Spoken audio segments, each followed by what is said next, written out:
It's my pleasure to introduce Sarah Karle and her presentation, Assessing the Nurseries of the Prairie States Forestry Project, Insights for Growing Resilient Landscapes. Can you offer a warm round of applause for Sarah? Good morning. Thank you so much for this wonderful conference and experience. Thank you for all of the service you've done, Dorna. I'm really appreciative to be here. And I really I'm very grateful for the opportunity to present to all of you and get your feedback and expertise. I'm Sarah Karle. I'm an associate professor of landscape architecture at the University of Nebraska in Lincoln, where we have a small bachelor's of landscape architecture program. I was telling Martin I'm not a historian, so I'm always looking for collaboration with historians on this project. And as a professor at UNL, I really do work hard with my students to approach historical research, not just to uncover the past, but to help students ask deeper questions about how landscapes are made. Aldo Leopold's quote can remind us that landscapes carry intention. They are shaped by labor, policy, and infrastructure. And my goal is to use history as a design tool, one that makes the invisible visible and equips future designers to engage more critically with the world around them. For this presentation, I'll begin by briefly outlining the historical context of the Prairie States Forestry Project and its New Deal roots. Then we'll focus on how the project unfolded on the ground, with particular attention to the nursery infrastructure that enabled it. And I'll share insights from our archival work. I worked with the Center of Digital Research at the University of Nebraska and the U.S. Forest Service to build a digital archive of the primary source data, which provided our research methods to look at the project not only from a federal top-down approach, but also from a grassroots bottom-up approach. This is the example of our digital archive. It was just launched, and it draws from an ongoing research project. The Prairie States Forestry Project remains one of the largest agroforestry projects in U.S. history. And we collaborated, as I said, across 3 different groups at the university and with the U.S. Forest Service to build the digital archive. It has over 20,000 maps, planning records, and photographs. So beginning in 1935, the Forest Service, in collaboration with thousands of landowners, initiated one of the most ambitious environmental projects to date. They planted more than 200 million trees across 6 states to reduce soil erosion and dust storms. This effort created over 33,000 shelter belts, which were planted in a 100-mile wide zone from Texas to North Dakota. This continues to remain the largest afforestation effort to date in U.S. history, and the Inflation Reduction Act had the possibility of surpassing it. The urgency behind this initiative was deeply felt. In the 1930s, the American public witnessed unprecedented environmental collapse, massive dust storms caused by poor land management and drought. Known as the Dust Bowl, these black blizzards devastated farms and entire rural economies. Public concern grew, fueled by stark warnings about agricultural collapse and cultural works such as Lawrence's 1935 film, The Plow That Broke the Plains, made this something very evident in the American public. Gina and I were talking about Hyde Park, and it was in this context through Roosevelt's biographies that shaped his environmental agenda. Early in his presidency, in 1933, the FDR established the Soil Conservation Service. This is now the National Resource Conservation Service, and the goal was to directly address soil erosion on private land.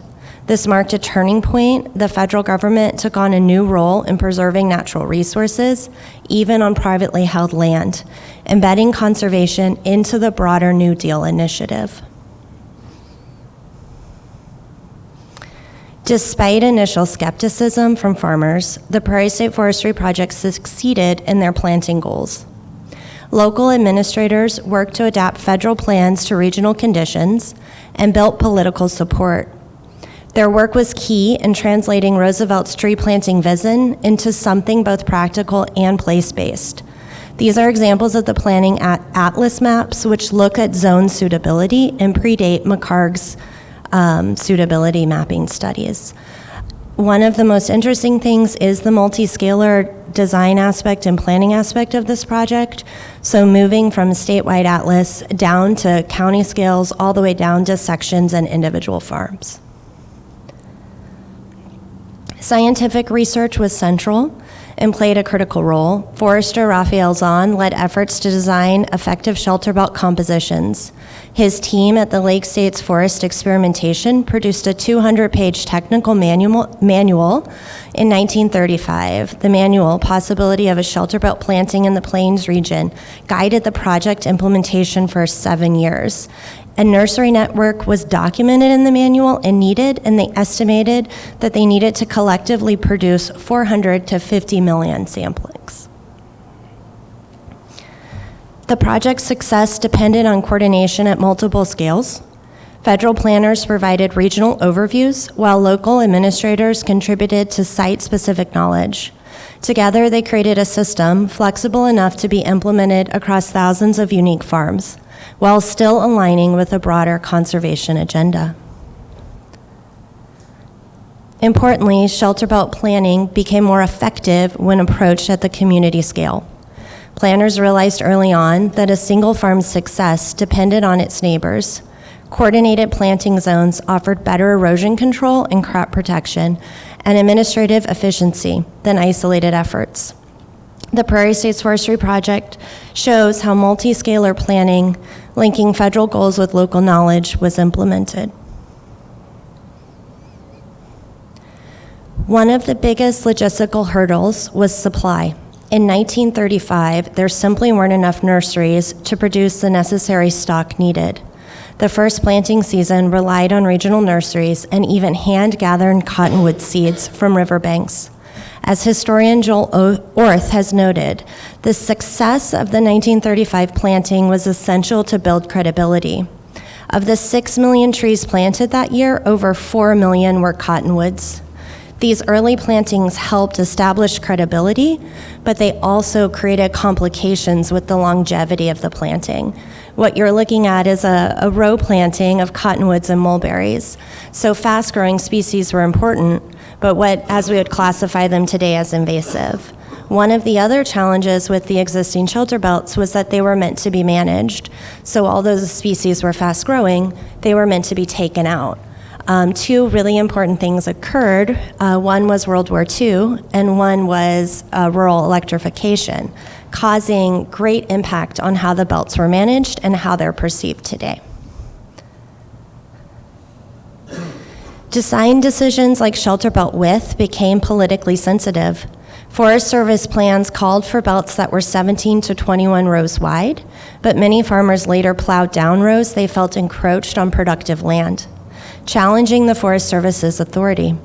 When landowners removed rows they saw as infringing on productive land, it highlighted the tension between ecological planning goals and private land use, reminding designers that spatial design must incorporate local knowledge. Similar tensions also occurred with row spacing. While original plans were silviculturally sound, they often provided impractical for farmers, and they needed specialized equipment.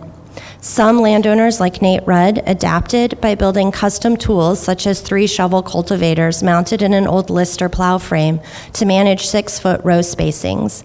These adaptations highlighted how technical ideas had to be complement the local land management strategies.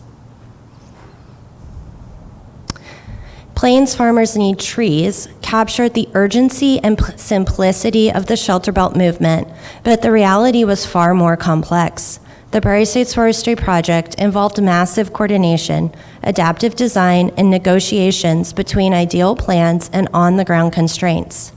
Its scale made it hard to explain, but its impact has been lasting, providing that even when the message is simple, the work and the design rarely is. Unlike other New Deal land reform efforts, the Prairie State Forestry Project succeeded through cooperative agreements that enabled voluntary participation on private land. One such model was the cooperative farming planting. a partnership between farmers and the Forest Service, whereby the government furnished the stock and the farmers provided the land, fenced the belt, and prepared for planting. While maps and reports showcase the scale of the Prairie States Forestry Project, millions of trees, thousands of acres, they often overlooked the local knowledge, labor, and relationships that made the project possible. Leaders like Raphael Zahn and Perry emphasized metrics, but images like these tell a different story. A South Dakotan called it the biggest thing that had ever come to South Dakota, not because of statistics, but because of impact. So for our work and working in collaboration with students as part of a teaching exercise, we became very interested in instead of beginning with the federal maps or policy mandates, our research turned to the physical systems that supported the project, the nurseries that grew the trees, the people who planted and cared for them, and the local adaptations that made large-scale implementation possible. From here, the Prairie States Forestry Project emerges not just as a federal program, but as a distributed network of relationships, resources, and rural expertise. To make these field files usable for research and teaching, we built the digital archive that organizes and links maps, planning records, and nursery data. These maps were initially scattered administrative documents that were restructured into a searchable system that allows us and others to see how the project actually functioned. Approaching this as both a historical and analytical tool, we focused on archival photograph for this research question. We use computational methods to extract metadata from over 6,000 digitized images to identify the names and locations of nurseries that supported the stock to the project. We were able to analyze the selected image for visual pattern, looking at nursery infrastructure and geographic distribution, and how labor was documented within the frame. We were particularly interested in how labor was represented, who is shown doing the work, what tools they used, and how the nursery spaces were organized. We were able to geo-reference and identify 33 distinct nursery sites that participated in the effort across 6 states. These nurseries collectively produce tens of millions of seedlings annually to support shelterbelt installation, contributing to technological innovation and region-specific cultivation strategies. They were dynamic systems. Teams modified agricultural equipment, developed new techniques for seed processing and shipping, and experimentation in terms of companion planting. Distribution involved packing, refrigeration, and land use agreements. And nurseries were not just logistical nodes, they were sites of innovation. As we worked through the archival record, we noticed a pattern. Landowners were often identified by name, while individuals who carried out the work, such as CCC members and local laborers, were rarely documented. This reflected a common practice in federal record keeping at the time, which emphasized property and administration over workforce detail. Recognizing these gaps gives us a fuller picture of the Prairie States Forestry Project, not just what was planted or where, but by how the effort was organized and who it served.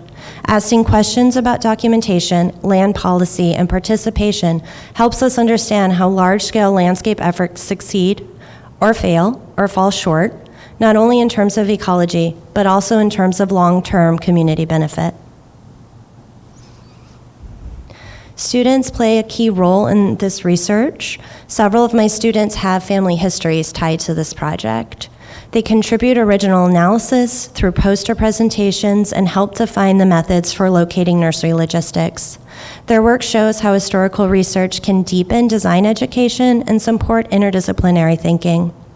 Today's climate goals require similar urgency and coordination.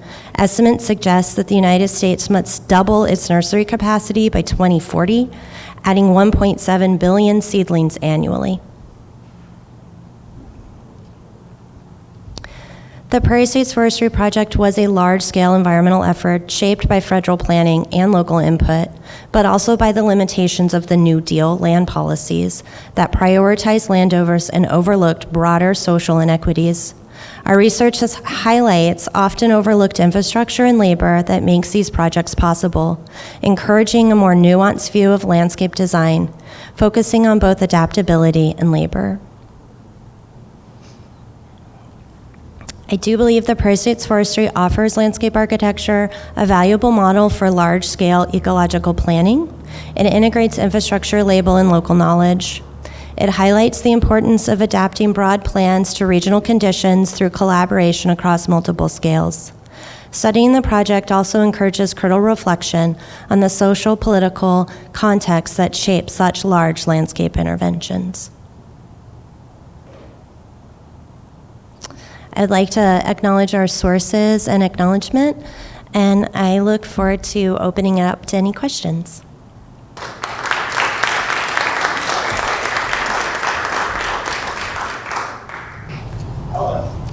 Yes. Can you tell us about the kinds of trees that the plants? Because I know there were also some imports from Australia, as well as kinds, and I just used it. Yeah, the planting is not a great planting plan. So it's important to look at it in its historical context first. But a lot of invasive species, Russian olive, mulberries, eastern red cedar, and they were chosen in terms of availability, growth, and then the opportunities to survive with drought. So those were their criteria that they were looking at. I think Phoebe Cutler's work on public landscapes in the New Deal also identifies this challenge with New Deal planting, kudzu, for example, in conservation work. And so some of the challenges with the Prairie States Forestry Project is the planting plan. And one of the things within our archive are the planting records. And so what's interesting is you really see them trying to test a belt that would be self-sustaining, and then measuring the impact of these plants and how fast they are or are not growing. The other thing on the planting side was the management piece. So they were anticipating that these were going to be heavily managed. Firewood was a big need, and also fence posting at the time was a big need. And so when rural electrification followed and World War II happened, these plants actually took off, and perhaps took off to a degree that they did not anticipate. And so that's been one of the ecological criticisms of the project as well. Yeah, so if you're interested, there's great planting records to see. And they're different per state. So they had a classification of recommended planting across the 6 states. South Dakota is the highest planted state. Yeah. So I was curious about the shelter belt location that you had shown, that little zigzag line in the north. Yeah, the zone. So you have the prairie that comes up just east of there.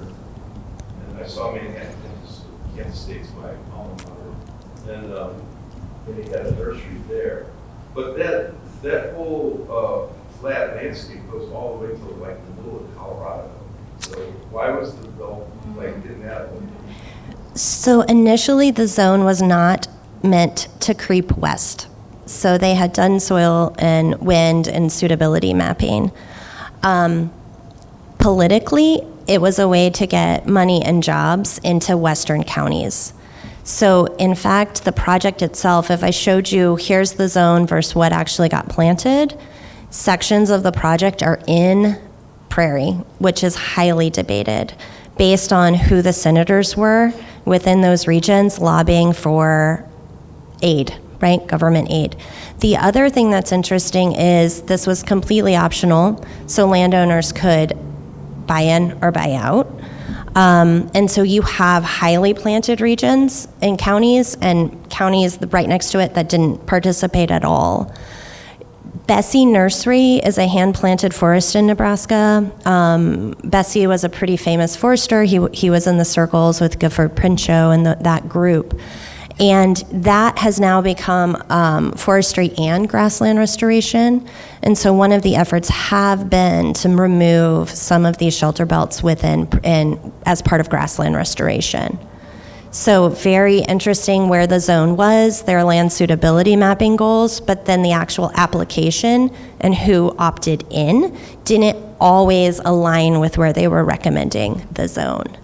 The nurseries were finding through more correspondence, it was very controversial because the commercial nursery lobby did not want public nurseries.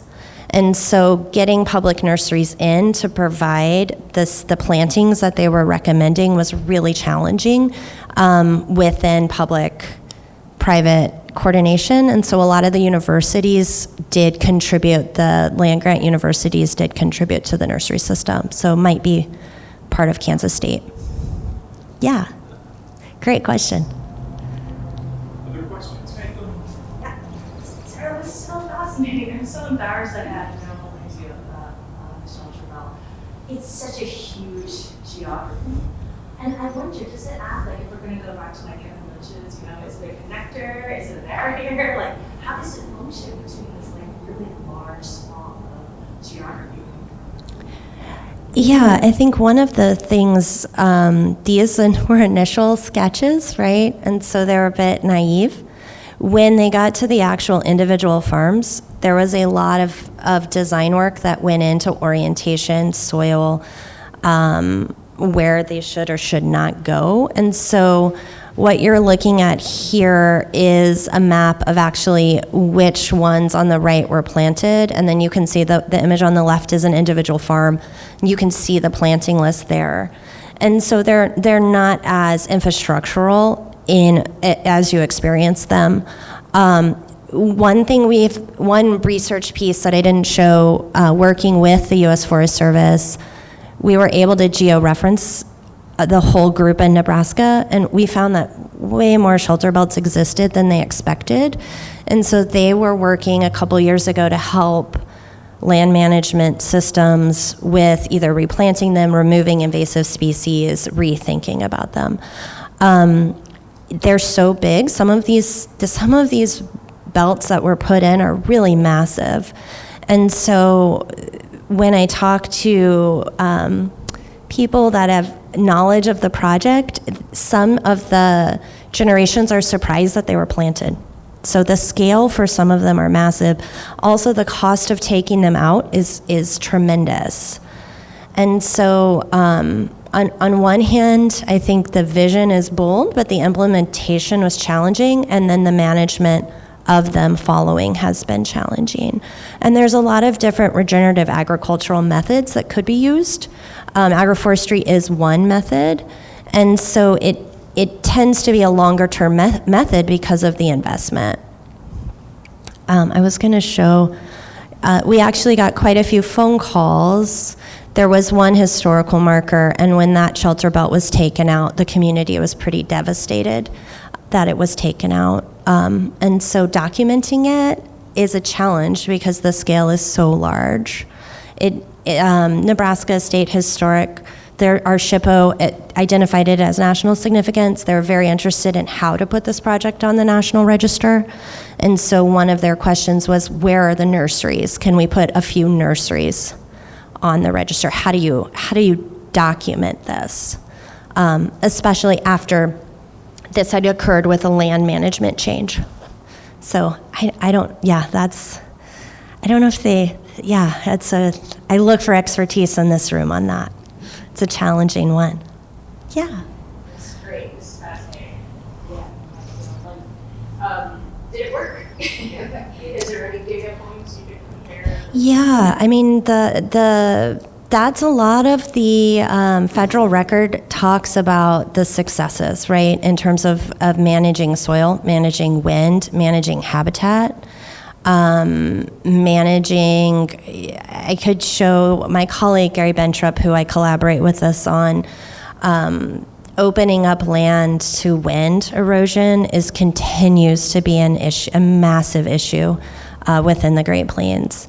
And so there's a lot of data on the successes. The other aspect was this concept of social forestry, and that these places provided hunting, they provided shade, they provided wind protection, and so there's a lot of documentation there. So I think it's It is a very complicated project, and I think looking at it through different lenses is really important. And it's something with the digital archive that the students are currently working on different stories. And so whether it's a story of family history, whether it's a story of labor, there were Black homesteaders that are part of this project as well. There are female homesteaders that are not documented. So being able to document the touch points as well as some of the larger environmental components. I think it's been interesting because there were studies in the 50s and 70s that said, oh, all the shelter belts are gone. And the reality is it's not accurate. So they are having access to the archive, being able to geospatially reference it has been important. And then we've been able to do LiDAR studies to look at the quality of the canopy. So these guys are like over 80 years old, these shelter belts. So how do you redesign them, right? If you're gonna do that as a regenerative agricultural method, how do you do it? The Inflation Reduction Act, this project's often referenced as a precedent for the Inflation Reduction Act. The Inflation Reduction Act was much larger in scale, but the tree planting component of it, which was focusing on urban tree planting canopy, we were working on several of those projects in Nebraska, working with actually tribal communities, and we are running into a very similar issue of not being able to get the right tree species. So we're seeing some repetition. I think the planting and then the management has been interesting. The other thing that's really funny is the landowners, they still retain their land, and so they would plant the shelter belt, and then we're seeing they would move trees. So you would have a whole new design of initial trees that would have been in the shelter belt have been redistributed over the farmstead. So.